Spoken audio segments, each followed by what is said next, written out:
Once again, magandang hapon po sa atin at ihanda po natin ang ating mga sarili, ating puso, ating kaisipan sa ating pag-aaral ngayon sa ating Bible study. And may we ask God, the Holy Spirit, to lead us po sa ating Bible study. Amen? Alright, so kung may mga kasama po tayo na makaka-tune in po sila, ay salamat po sa Diyos. But this time po, magsimula na po tayo sa ating pag-aaral. So tayo po'y lumapit sa Diyos sa panalangin upang gabayan po tayo sa ating gagawing pag-aaral sa mga sandaling ito. Shall we all pray? Muli po, O Diyos, salamat sa iyong patnubay paggabay sa aming pong Bible study. Kayo po ang maging dakilang tagapagturo sa pamamagitan po ng banal na Espiritu Santo. May you guide us, lead us, and be with us. Help us as we study your word. In Jesus' name we pray. Amen. Alright, handa na po ba ang inyong mga armas? Ang inyong mga Biblia? Brother Rodel. So, sa mga nakakasama po natin, makinig po kayo. Ate Feli, yan, your Bible.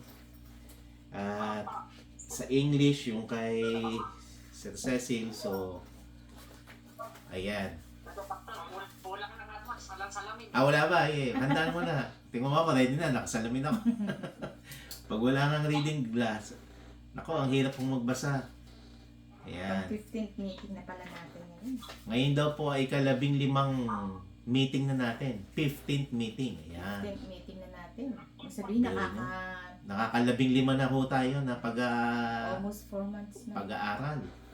15 Sabado, ay hindi, Linggo sa inyo, Sabado sa amin. Ayan. So, salamat sa Diyos at tayo po ay gabayan. So, ngayon po, ang pag-aaralan natin, maganda nga may Tagalog Bible po tayo, makinig po kayo at sa ating mga kasamahan po. At kay Cecil may English. Buksan po natin sa aklat ni Mateo in the book of Matthew, chapter 19. Matthew, chapter 19. At pag-aaralan po natin simula sa verse 23 hanggang verse 26. Matthew chapter 19 verse 23 to 26. Opo, Matthew chapter 19. Ayan, Matthew 19. Beginning verse 23 po. Ayan. Hanggang basahin po natin hanggang 26. So, 23, 24, Brother Rodel, pakibasa ang dalawang talata. And then, Ate Feli, 25 and 26. Ayan. Then mamaya si Cecil sa ating English version. Matthew 19 verse 23. At sinabi ni Jesus sa kaniyang mga alagad, katotohanan sinasabi ko sa inyo, mahirap na makapasok ang isang taong mayaman sa kaharian ng langit. At muling sinasabi ko sa inyo, magaan pa sa isang kamelyo ang dumaan sa butas ng isang karayo kaysa isang taong mayaman ang pumasok sa kaharian ng Diyos. Yan. Ito po yung mahalagang pag-aaral regarding dun sa yung the needle's eye, ano. And yun bang kamelyo ay makapapasok ba siya dun sa butas ng karayo? Ate Feli, ito po sa verse 25 at hanggang 26. Pakibasa po. At nang narinig ito ng mga alagad ay yung mga nagtaka na nagsisipagsabi, sino nga kaya ang makaliligtas? At pagtingin ni Jesus ay sinabi sa kanila, hindi mangyayari ito sa mga tao, dapat sa Diyos ang lahat ng mga bagay ay mangyayari. Amen. Sa Diyos daw po. Sa Diyos ang lahat ay mangyayari. So mga kapatid, sa ating pong lahat, ito po yung isang tinatawag po nating one of the most startling saying of Jesus Christ. Yung isa sa mga binanggit ng ating Panginoong Jesus na pag-iisipan po natin talaga. At sabi po sa verse 24, it is easier for a camel to go through the eye of a needle than for a rich man to enter the kingdom of God. Para bagang napaka-imposible po ano. Ang sabi nga po, itong salita na ito, isang kamelyo ay makapapasok daw siya doon sa butas ng karayom, mas maigi pa raw, mas magaan. Ay, si Ate Tess kasama natin. Magandang hapon po sa iyo, Sister Tess Dumaya. Oh, welcome po. Ayan. Yan. Salamat po. So, pinag-aaralan po natin, Ate Tess, sa Matthew 19. Congratulations first. Ayan, salamat sa Marami na ako. Yan. Simba po kami na eh. Salamat po. At Kanina pa lang po kami uli nakapasimba. ganun po talaga. At least may pagkakataon po. Amen. Ayun po manugang ko eh. Nako, welcome po. Ayun, sa basa. Buti siya nakakapakinig din siya.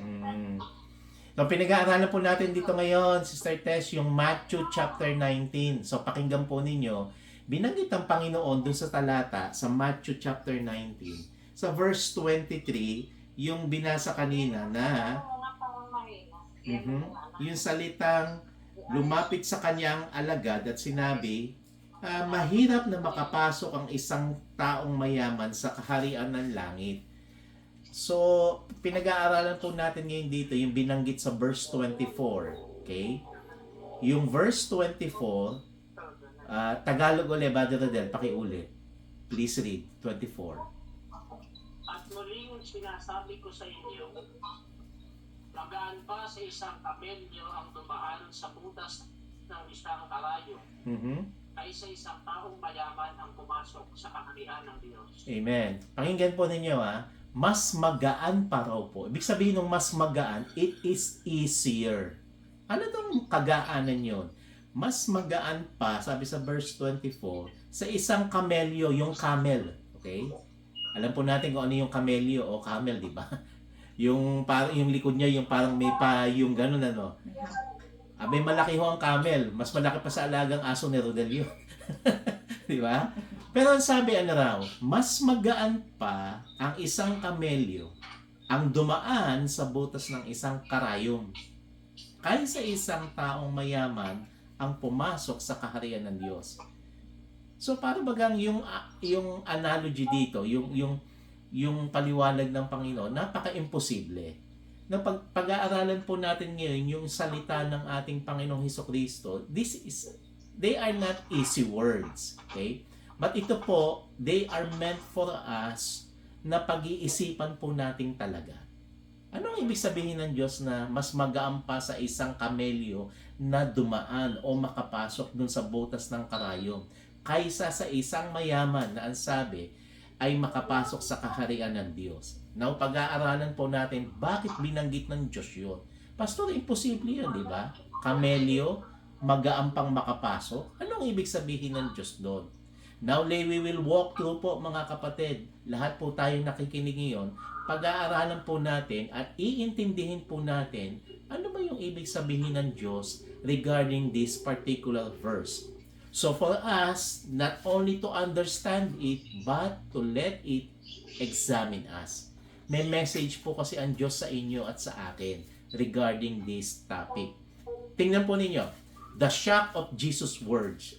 Ang sabi sa verse, Jesus had just encountered, pansinin po ninyo yung pinaka-reason nito, bakit binanggit yun? Kasi kausap po ng Panginoong Jesus sa verse 16, yung the rich young ruler. Nagtanong siya. Ano ang tanong niya, Brother Rodel, sa verse 16? Pakibasa. Iurong natin. Matthew 19, verse 16. At narito, lumapit sa kaniya ang isa at nagsabi, Guro, ano ang mabuting bagay na gagawin ko upang ako'y magkaroon ng buhay na walang hanggan? O, yan po ang tanong May lumapit kay Jesus na isa, ang sabi sa verse 16. Okay, pansinin po ninyo. At ano ang ginawa niya? Nagtanong siya, Guro. Diba? O sa English, good master. What good thing shall I do that I may have eternal life? Ito po yung pwedeng itanong natin. Mabuting guro, ano ba ang dapat kong gawin upang ako'y magkaroon ng buhay na walang hanggan? Verse 17, ano ang sinabi ng ating Panginoong Jesus? Tuloy mo, Brother Rodel. At sinabi niya sa kaniya, bakit mo itinatanong sa akin ang tungkol sa mabuti? Mhm. May isa na siya mabuti. Dadapwat kung ibig mong pumasok sa buhay, ingatan mo ang mga utos. O, ito na. Sabi ng ating Panginoong Jesus, bakit mo tinatawag na ako'y mabuti? May isa lang na mabuti, di ba? Alam natin, ang Diyos yun. Pero tingnan po ninyo, sa verse 80 sinabi, sa 17, ingatan mo ang kautusan. Ulitin po natin, verse 17, it says here, God, who is the only one na kung saan na mabuti. But if thou wilt enter into light, anong sabi? Keep. Ano daw ang kikip po natin? Keep the commandments.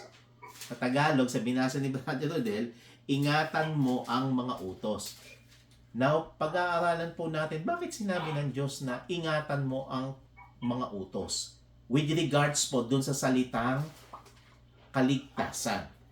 Now, verse 18, nagtanong naman ngayon ang binata o yung kausap ni Jesus Christ. Ate Feli, pakibasa po, verse 18. Sinabi niya sa kaniya, alin-alin. At sinabi ni Jesus, huwag kang papatay, huwag kang mangangalunya, huwag kang magnanakaw, huwag kang sasaksi sa di katotohanan. Verse 19, igalang mo. Igalang mo ang iyong ama at ang iyong ina, at ibigin mo ang iyong kapwa na gaya ng iyong sarili. Ayan. Ito na ho ngayon. Sabi nung nagtanong, alin-alin ba yung dapat kong ingatan? Di ba? Yung kautusan na dapat kong i-keep. Di ba, Sister Tess? Ang sabi diyan, ano yon? Sa binasa sa verse 18, huwag kang papatay, huwag kang mangangalunya, huwag kang magnanakaw, huwag kang sasaksi sa di katotohanan. Then verse 19 ang sinabi, igalang mo ang iyong ama at ina at ibigin mo ang iyong kapwa na gaya ng iyong sarili. Kaya, ang sabi ni Jesus Christ, ng ating Panginoong Jesus, ito yung dapat mong i-keep. Ano ngayon ang sagot ng binata? Verse 20. Sister Tess, ano yung Bible mo dyan? Tagalog o English? Meron kang Bible na hawak? Wala. Ano po bang version? Verse 20, Matthew chapter 19. Ano pong pastor? Ano pong Matthew po ba? Matthew chapter 19, verse 20. Ayan. Nakita ko parang may hawak ang Bible. 19:20 po. Opo. Chapter 19, verse 20.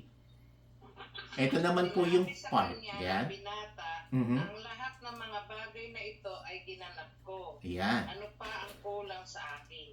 Amen. Ano pa ang kulang sa akin? Di ba?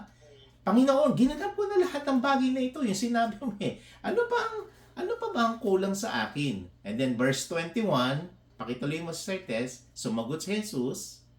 Sinabi sa kanya ni Jesus, kung ibig mong maging sakdal, pumayo ka, ipagbili mo ang tinatangkilik mo at ibigay mo sa mga dukha at magkakaroon ka ng kayamanan sa langit at pumarito ka, sumunod ka sa akin. O ito na po ngayon. Malapit na tayo sa conclusion dun sa ating binasa kanina. Ang sabi niya, alin-alin Panginoon yung kautosang ikikip ko. Iniisa-isa ng Panginoon. Huwag kang papatay, huwag kang mangangalunya, huwag kang magnanakaw, huwag kang sasakit sa di katotohanan. Igalang mo ang iyong ama at ina at ibigin mo ang iyong kapwa gaya ng pag-ibig mo sa sarili. Sabi niya, Panginoon, lahat ginawa ko na ito. Alin, diba? Ano sabi ng Panginoon sa 21? Jesus said unto him, kung gusto mong maging sakdal, sa English ang sabi doon ay, Sister Cecil, pakibasa ang verse 21 sa English. Kasi yung salitang sakdal sa English ay, please read verse 21. Jesus said unto him, if thou wilt be perfect, Mm. go and sell what thou hast, and give to the poor, Mhm. and thou shalt have treasure in heaven, and come and all follow. Amen. Kaya pala, yung word na sakdal, it means perfect. Jesus said, if thou wilt be perfect. Kaya tingnan niyo mga kapatid, sa mga nakikinig po, Ate Giselle, Ate Joan, sa lahat pong nanandiyan ngayon. Ang sabi ng ating Panginoong Jesus, ginawa mo na pala lahat, ito ang gawin mo ngayon. Ano po ang sabi niya? Go, sell, give, come, and follow me. 5 po yun. You go, you sell, you give. Then you come back, and then follow me. Kasi marami po sa atin pwedeng sabihin natin, Pastor, lahat naman ginawa ko na eh. Mabait naman ako kaysa sa kapitbahay ko eh, di ba?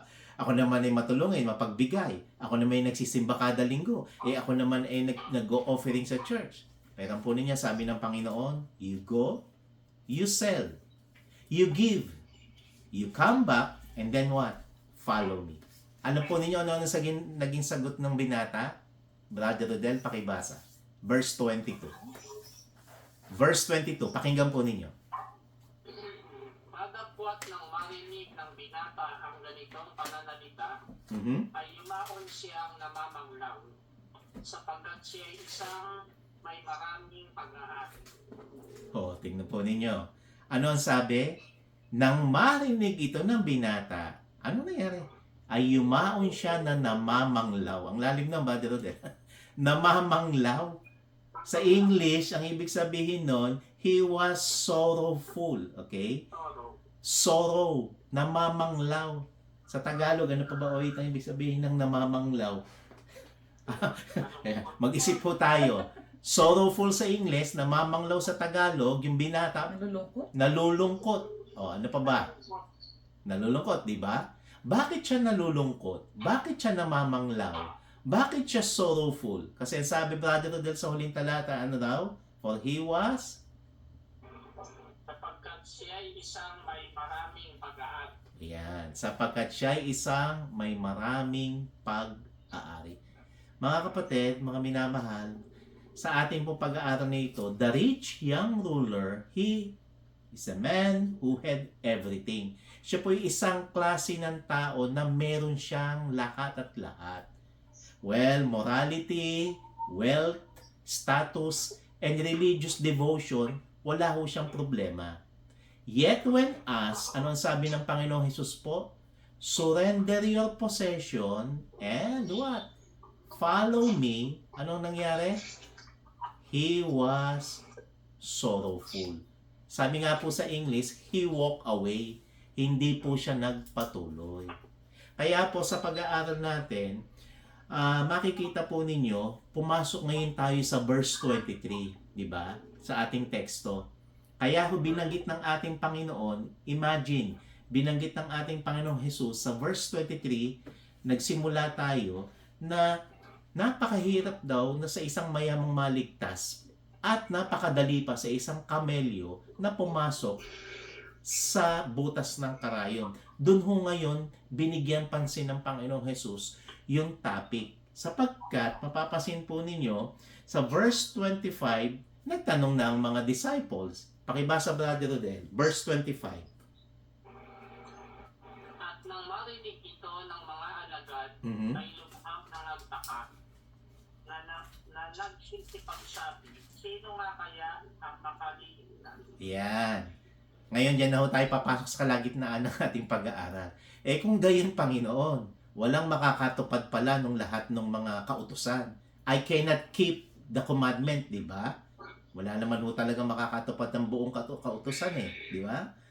At kung ganon, ang ano hong mangyayari? Wala Panginoong maliligtas. Sino maliligtas sa verse 25? So ano hong response ng ating Panginoon? Mga kapatid, Jesus is not merely talking about money here. Hindi lang ho kasi yung kayabanan ng pinag-uusapan dito nung may nagtanong na binata. Jesus, He is talking about ito po, attachment, misplaced trust, at yung ating self-reliance. Ito po ang ibig sabihin ng ating pag-aaral ngayon. Nasaan ba ang ating puso? Nasaan ba yung ating pagtitiwala when it comes to follow Christ? So the issue po, it is not possession, but the issue po mga kapatid, it is possession of our heart. Nasaan daw po ba yung ating puso sa ating pagsunod sa Panginoon? Pansinin po ninyo, you can have wealth without owning it. Pwede ka magkaroon ng kayamanan, pero hindi mo aangkinin kayamanan sa iyo. The rich young ruler po, mga kapatid, didn't just have wealth, but the wealth owned him. Yun po ang pagkakaiba. Uulitin ko po, yung binatang lumapit kay Jesus at nagtanong para maligtas, mayaman. Pero sa kanyang yaman, pagmamay-ari pala siya ng kanyang yaman. Yun pong nakalulungkot. So sana po, kapag tayo pinagpala ng Diyos, tayo ay nakaon-ahon sa buhay, medyo maging maganda ang ating kabuhayang pinansyal, huwag daw po nating hayaan yung pinansyal, yung yaman, ay maging pag-aari tayo. Amen? Kung hindi, tayo maging pag-aari ng Diyos. Yun po ang message, central message ng ating pinag-aaralan ngayon. Why it is so hard, mga kapatid? Because entering the kingdom, para maligtas daw po, it requires something that wealth resists. Ano ba yung niliresist ng yaman? Yung surrender. Yung binata, bakit hindi siya nagpatuloy? Bakit nananglaw siya? Bakit siya nalungkot? Kasi ang sabi, hindi niya kayang isurrender yung nasa sa kanya, yung yaman niya. Mga kapatid, ano ba ang yaman sa inyo at sa akin? When we speak about wealth, kasi ho ang wealth, pwedeng sabihin nito, Pastor, I have enough, di ba? Hindi yung masama yun. Wealth says, I have enough. Wealth says, I am secure, di ba? Kapag ka meron ka, secure na ako, Pastor. Wealth says, I am in control. Yan. Pwede pong mangyari yon. Pero mga kapatid, the kingdom says, kabaliktaran eh. Ano ang sa Panginoon? Blessed are the poor in spirit. Diba? Amen? Sa Panginoon, those who know, they are empty. And those who know, they need God. Kaya sa Panginoon po, alam po natin, it is hard for the rich, not because God rejects them. Huwag po ninyo ipagkamali. Marami hong mayayamang Kristiyano, marami hong mayayaman na mananampalataya rin.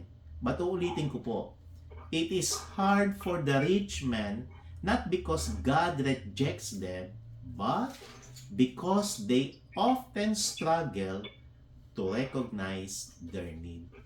Ang nangyayari po kasi, sa halip na siya ay kumapit sa Diyos, kumakapit siya sa kanyang yaman. Sa halip siya ay magtiwala sa Diyos, nagtitiwala siya sa kanyang kapangyarihan.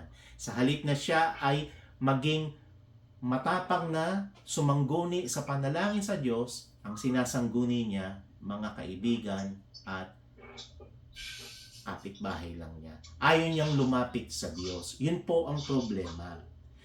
Church, mga kapatid, when your hands are full, ano pong nangyayari? Kapag ang ating kamay ay punong-puno na, it is hard for us to receive anything new. Right? Pansinin mo, kapag ang kamay mo punong-puno na, at laging nakatiklop, tingnan niyo yung kamay niyo, nakatiklop, ayan o. Ano nangyayari? It is hard for you to receive. Bakit? Nakatiklop kasi, punong-puno na. When your life feels sufficient, ibig sabihin lang po mga kapatid, grace feels unnecessary. Minsan dumarating sa buhay natin kapag walang problema, everything is smooth. Para bagang hindi na tayo tumatawag sa Diyos. Kasi para bagang, Pastor, okay lang kasi. Pero kapag meron tayong pagsubok, may problema, may trials, may testings in life, lumalapit tayo sa Diyos. Bakit? Kailangan kasi natin siya. What I mean, mga kapatid, huwag nating hayaan po na yung yamang binigay sa atin ng Diyos, na yung kapangyarihang ipinagkatiwala sa atin ng Diyos, ay yun ang mag-aalis sa atin sa pagpapatuloy natin sa Panginoon. Amen? Dapat po, ano man ang ating posisyon, ano man ang ating tinatanggap ngayon, ano man ang ating kalagayan, magpatuloy po tayo na manalangin at manampalataya sa Diyos. Now, tapusin po natin, the camel and the needle. Bakit po sometimes it is literal ba, Pastor, or symbolic? Anong ibig sabihin nung magaan pa sa isang kamelyo na pumasok sa butas ng karayom kaysa sa isang mayaman ang sabi na makapasok sa kaharian ng Diyos. Bakit po nangyari yung mga salita na yun? Kasi po mga kapatid, ang sabi nga, nagtanong mga apostol, di ba, ang mga disciples, sino na Panginoon ngayon ang maliligtas? Eh di wala na Panginoong maliligtas. Ano ang sagot muli ng ating Panginoon? Verse 26. Brother Adel, pakibasa muli. Verse 26. At pagtingin ni Jesus ay sinabi sa kanila, hindi mangyayari ito sa mga tao. Dadapwat sa Diyos ang lahat ng mga bagay ay mangyayari. Amen. Kasi ho, yung sa ating pananaw, imposible. Di ba? Pastor, wala na sagot. Imposible. Totoo yun. In our own thinking, in our own way, it is impossible. Pero ang sabi sa Diyos, ano raw po? Ang lahat ng mga bagay ay, ano raw? Mangyayari. Ibig sabihin lang po, anuman ang mga pagpapalang tinanggap natin, anuman ang mga hirap na maaaring sabihin nating imposible, pagka daw yung ating faith ay nanatili at nagpatuloy sa Panginoon, with God, nothing is impossible. Maaaring nasaksihan nyo na yan. Sa matinding problemang dumating sa iyong buhay, sa inyong pagsubok na nararamdaman, maaaring sa atin ay posible, pero ang sabi po ng Diyos, magtiwala tayo sapagkat sa Kanya, nagiging posible. Amen? So here is the heart po ng ating gospel. Ang kaligtasan po, ito po hindi po na-achieve. Salvation is not achieved. Salvation, it is given. Binibigay po ng Diyos ang kaligtasan.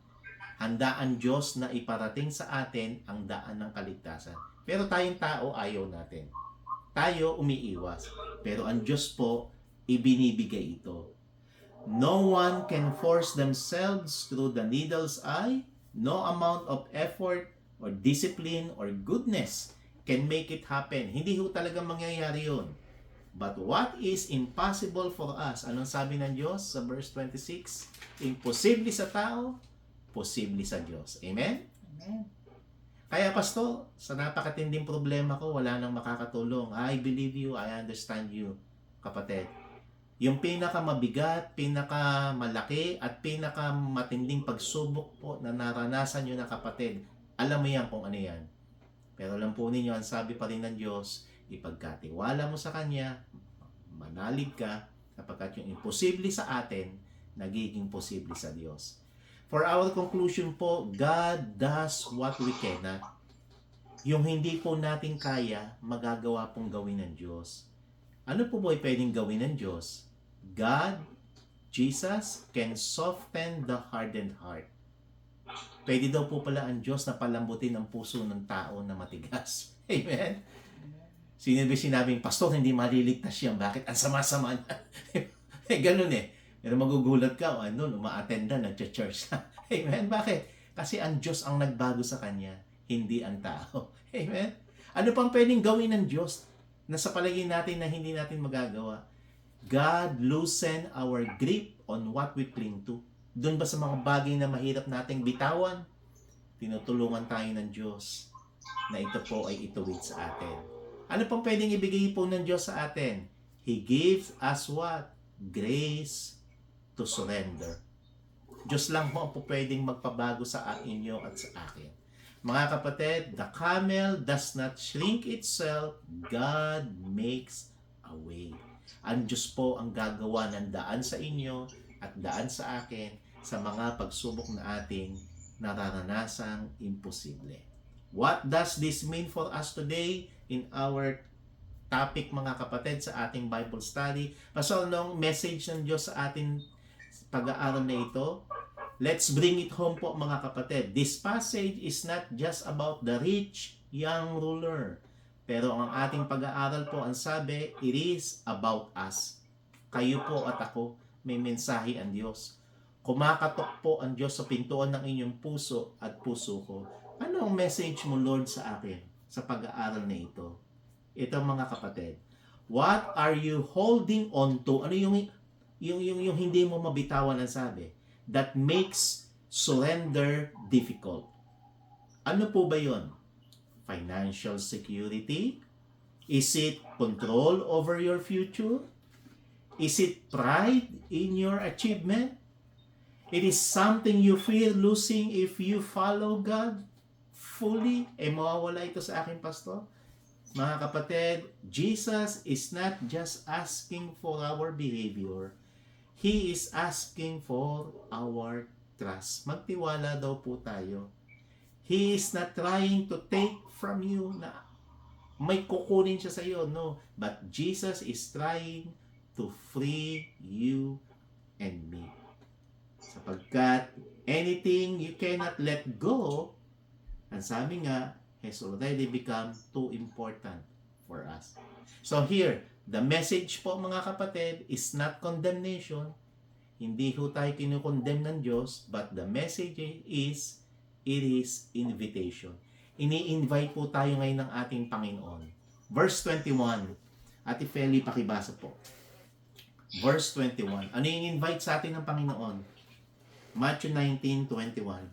Sinabi sa kanila ni Jesus, kung isip mong maging sakdal, pumayo ka, ipagbili mo ang tinatangkilik mo, at ibigay mo sa mga buka, at magkaroon ka ng kayamanan sa langit, at pumarito ka, tumunod ka sa akin.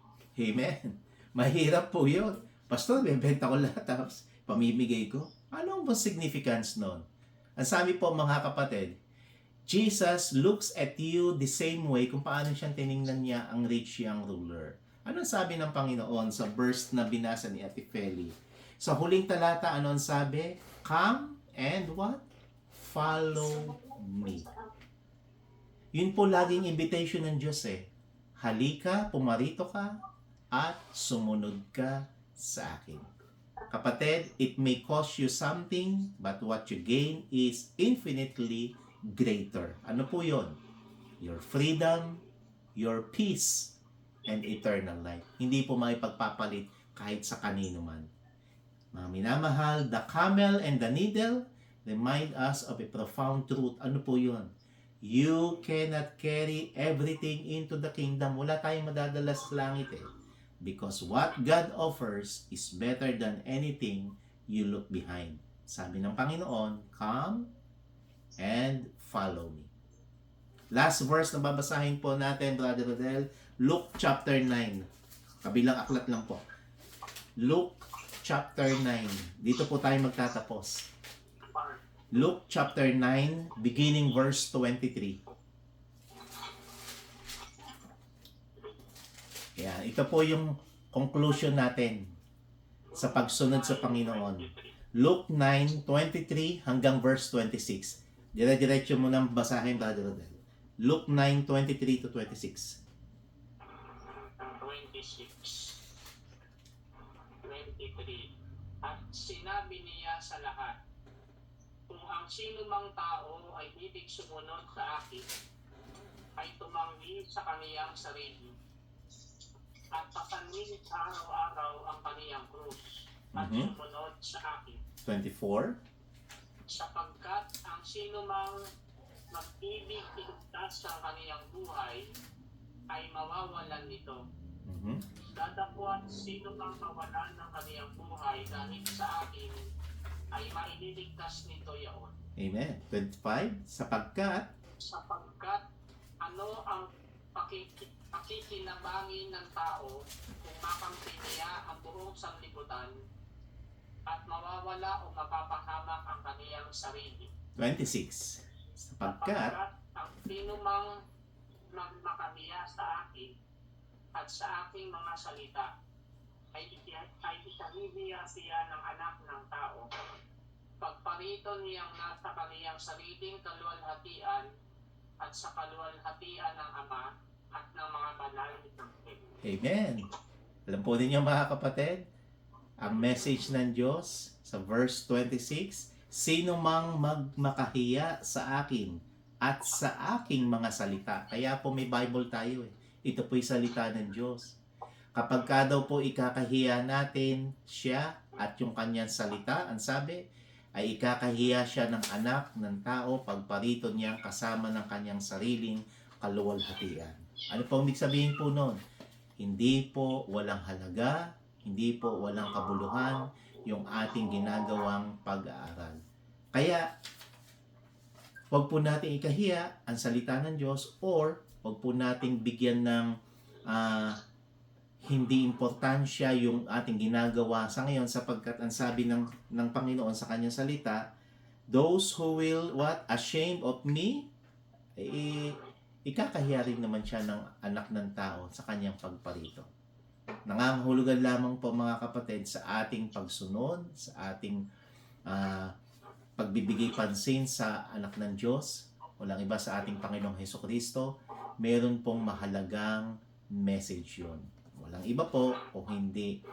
Nagkakaroon po tayo ng kaunawaan, katiyakan, katatagan, at ng kapangyarihan po ng kanyang salita na siyang magbibigay sa atin ng tunay na kaligtasan sa ating Panginoong Hesukristo. Mga minamahal, come to Jesus Christ, follow Him, and the Bible says, hindi niya tayo ikakahiya. Amen? Kaya mahalaga po na magpatuloy tayo sa ating pananampalataya sa ating Panginoong Hesus. Mga tinawa ang biyaya at ang pagpapala ng Panginoon sa ating Bible study.